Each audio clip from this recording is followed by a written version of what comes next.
चढ़ावा चोरी की एसआईटी जांच से जुड़ी ये खबर है। एसआईटी ने गृह सचिव को सौंपी है जांच रिपोर्ट। गृह सचिव संजय प्रसाद को रिपोर्ट सौंपी है और एसआईटी ने प्रारंभिक जांच रिपोर्ट सौंप दी है। ये अपडेट इस पूरे मामले में सामने आ रहा है। तो एसआईटी की टीम को जांच के लिए निर्देश दिए गए थे। अब प्रारंभिक जांच रिपोर्ट सौंपी है एसआईटी ने। 3 सदस्यीय एसआईटी टीम ने जांच की है। गृह सचिव संजय प्रसाद को ये रिपोर्ट सौंपी गई है।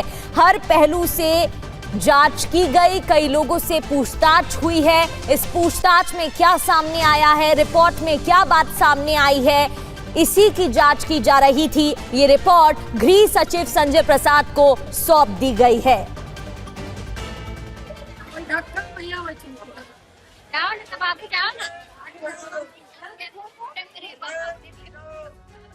तो ये 2 तस्वीरें भी आपको दिखा रहे हैं। चढ़ावा चोरी की लगातार जांच की जा रही थी। एसआईटी ने रिपोर्ट सौंप दी है और पंकज चतुर्वेदी हमारे संवाददाता हमें ज्वाइन कर चुके हैं। पंकज, हालांकि फाइनल रिपोर्ट 28 को सौंपनी है, लेकिन इस रिपोर्ट में क्या बातें सामने आ रही हैं, इस बारे में कोई जानकारी? देखिए, एसआईटी जांच का मुख्य केंद्र बिंदु था वो चंदा चोरी जो चढ़ावा में गमन की बात सामने आई थी, उसी पे केंद्रित था। और करीब मेरी जो सोर्सेज से बात हुई, 70 से 80 लोगों से पूछताछ हुई है और सभी पहलुओं पे जांच की गई है। फिलहाल वो पूरी रिपोर्ट सबमिट कर दी गई है, जिसमें ट्रस्ट के सदस्य से लेकर के उसके जो मंदिर के कर्मचारी थे या बैंक के थे या आउटसोर्स थे, अलग अलग लोगों से पूछताछ की गई है।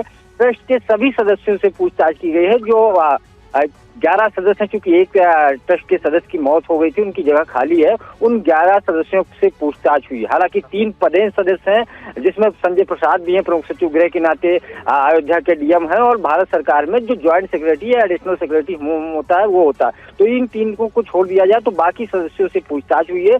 किसी को भी हर एंगल से जांच की गई है, जो चीजें निकल करके आई हैं और हर स्तर पे क्योंकि गड़बड़ियों की बात सामने आई है, प्रबंधकीय व्यवस्था बेहतर नहीं थी और जो चढ़ावा चोरी की बात सामने आई है, अलग अलग बिंदुओं पे जांच की गई है और सारी चीजों का उस रिपोर्ट में संयोजन किया गया है। लेकिन विस्तृत रिपोर्ट के लिए अभी थोड़ा इंतजार करना होगा। एसआईटी हो सकता है दोबारा जांच के लिए जाए, क्योंकि विस्तृत रिपोर्ट बनाने में अभी समय लगेगी। प्रारंभिक रिपोर्ट सीएम को सौंप दी है। अब देखना ये होगा इस रिपोर्ट के बाद क्या सरकार जांच के बाद ट्रस्ट से बातचीत करने के बाद क्या एफआईआर दर्ज कराएगी, एक विवेचना को और आगे बढ़ाने के लिए, इसका दायरा बढ़ाने के लिए, कि इसी तेज अभी एसआईटी जांच करेगी। जब फाइनल रिपोर्ट सबमिट होगी उसके बाद कार्रवाई की जाएगी। लेकिन इंतजार फाइनल रिपोर्ट का है। प्रारंभिक रिपोर्ट सौंपी गई है एसआईटी ने गृह सचिव को। अब देखने वाली बात है क्या सच सामने आता है। बहुत बहुत शुक्रिया पंकज आपका जानकारी के लिए। और एसआईटी टीम के सदस्य विजय विश्वास पंत ने क्या कहा, सुनिए।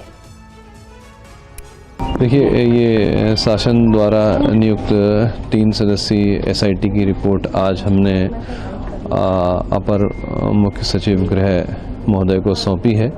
यह एक प्रारंभिक प्रतिवेदन है और उसके क्रम में आज अपर मुख्य सचिव गृह साहब को सौंप दिया गया। सर, कुछ खास इसमें आपको वहाँ पे लगा जो आप लोगों ने जांच करी और इसकी रिपोर्ट आपने शासन को सौंपी? देखिए, ये गोपनीय जांच है, तो इसके लिए मतलब हम इस समय पर कुछ भी वक्तव्य देने के लिए अधिकृत नहीं है। जो हमारी फाइंडिंग्स थी वो हमने उपलब्ध करा दी हैं।